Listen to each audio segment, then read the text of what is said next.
Welcome to Penrose Learning, where we make understanding easy. In this video, I will explain how to remove your Subaru Forester radio. First, let's gather our essential tools. You'll definitely need a set of plastic trim removal tools to avoid scratching your dashboard. A Phillips head screwdriver is crucial for the mounting screws. Depending on your specific model, a 10mm socket or a flathead screwdriver might also be helpful.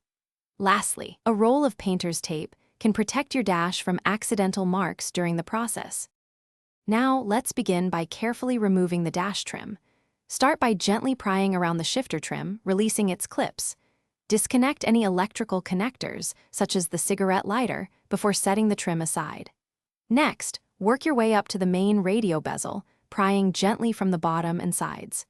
Once loose, disconnect the hazard switch wiring and any other attached cables to fully free the panel. With the trim panels out of the way, you can now access the radio unit.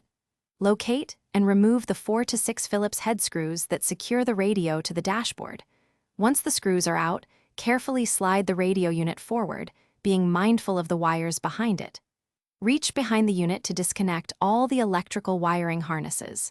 Finally, unplug the antenna cable by pulling it straight out from its port. To reinstall, simply reverse the steps. First, connect all wiring harnesses and the antenna to your radio. Carefully slide the unit back into its slot and secure it with the 4 to 6 screws. Next, reattach all the trim panels, making sure each clip aligns and snaps firmly into place. Before fully buttoning everything up, turn on your vehicle and test the radio to ensure all functions are working correctly.